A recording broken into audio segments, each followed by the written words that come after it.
حاجات اگر کوئی رکھتا ہے تو کہاں جائے حاجت پوری ہو؟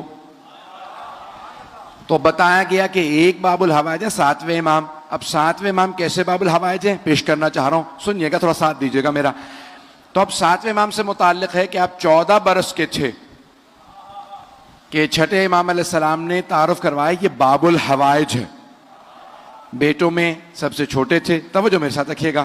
تو چوتھے بیٹے ہیں, اور بالکل جب گہوارے میں تھے تو ایک امام کے شاگرد ہیں, کہتے ہیں کہ میں امام کے گھر ملنے گیا تو دیکھا چھٹے امام گہوارے میں کسی بچے سے فصیح و بلیغ عربی زبان میں کلام کر رہے ہیں.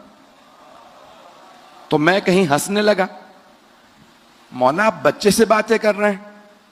تو چھٹے امام جلال میں آئے, کہا یہ بچہ نہیں ہے, حجت خدا ہے. یہ عام بچہ نہیں, یہ حجت خدا. کہا میں بڑے ادب سے بیٹھا سننے کے لیے. تو چھٹے امام کچھ دیر باتیں کرتے رہے. کہا تعجب میرا یہ ہوا کہ وہ جو گہوارے میں تھے وہ بھی بڑی فصیح و بلیغ عربی زبان میں جواب دینے لگے. توجہ ہو, ایک اور جملہ یہاں پیش کر دوں, یہ ہمارے 12 اماموں نے دنیا میں آتے ہی کلام کیوں کیا؟ توجہ, پہلے امام نے بھی, دوسرے تیسرے 12ویں امام تک سب کے لیے ثابت ہے دنیا میں آتے ہی کلام کیا.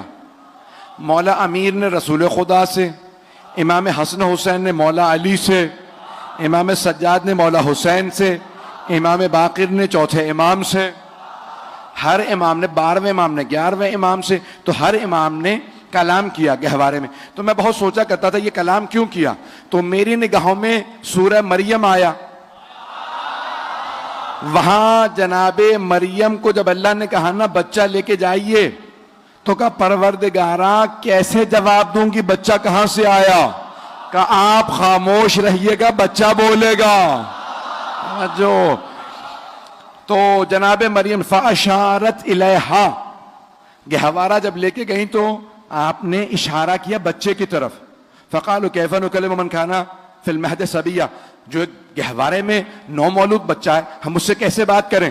اب سب کے سب اعتراض کر رہے ہیں, یا اخت ہارون, اے ہارون کی بہن, آپ کے ماں باپ بڑے پاک دامن تھے, عمران بھی اچھے تھے, آپ کی والدہ الزبتھ بھی اچھی تھی, آپ بچہ کہاں سے لے آئیں؟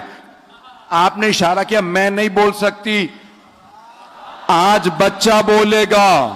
توجہ, تو کئی مرتبہ معصوم بچے عصمت کے گواہ بنتے ہیں. ایک مرتبہ جناب عیسیٰ بولنے لگے. اب میں سوچا کرتا تھا کہ یہ 12 اماموں نے کیوں بولا. اب جب سمجھ میں آیا کہ جناب عیسیٰ نے جناب مریم کی گواہی دی, تو کوئی عیسائی یہ نہ کہہ دے کہ عیسیٰ محمد سے افضل ہیں. اللہ نے 12 سے بلوا کے دکھایا, ارے اس کے تو نائب بھی بولتے ہیں. ان کے 12 کے 12 نائب کے حوالے میں بول رہے ہیں. خزانے کے نام میں باب الحوائج پیش کر رہا ہوں, اگر سننا چاہیں گے.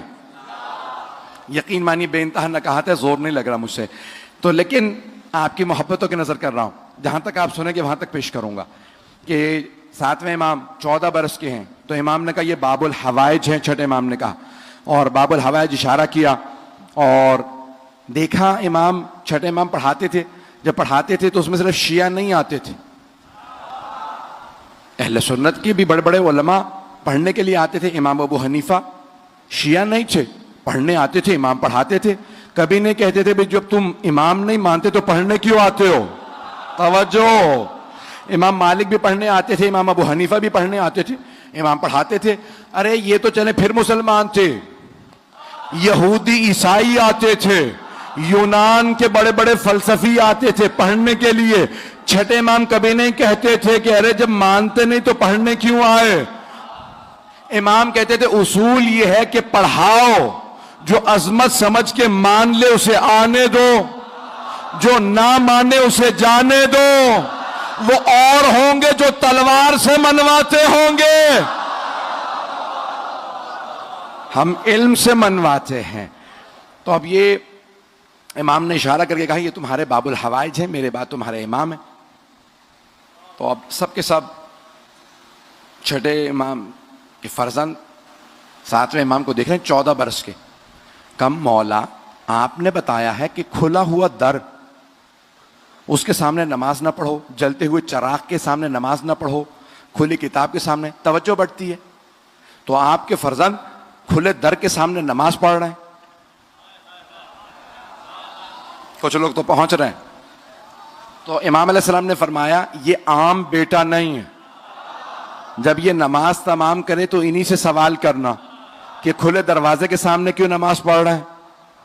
اب جیسے ہی 7ویں امام نے نماز تمام کی, سارے کے سارے چھٹے امام کے شاگرد آئے, کہ فرزند رسول آپ کے بابا نے کہا کھلے دروازے کے سامنے نماز پڑھنا مکروہ ہے. امام نے کہا ہاں. کہ پھر آپ نے نماز کیوں پڑھی؟ کہا جانتے ہو کیوں مکروہ ہے؟ کہا ہاں, توجہ بڑھ جاتی ہے, کوئی سامنے سے گزرے توجہ بڑھ جاتی ہے. امام نے کہا میرا خدا اس دروازے سے زیادہ مجھ سے قریب ہے, تمہارے احکام اور ہیں ہمارے اور. دروازہ کھلا ہو تو تم دروازہ ہی دیکھتے ہو, نماز نہیں پڑھتے. ہماری ٹانگوں سے تیر بھی نکال لیے جا تو ہم نماز ہی میں ہوتے ہیں.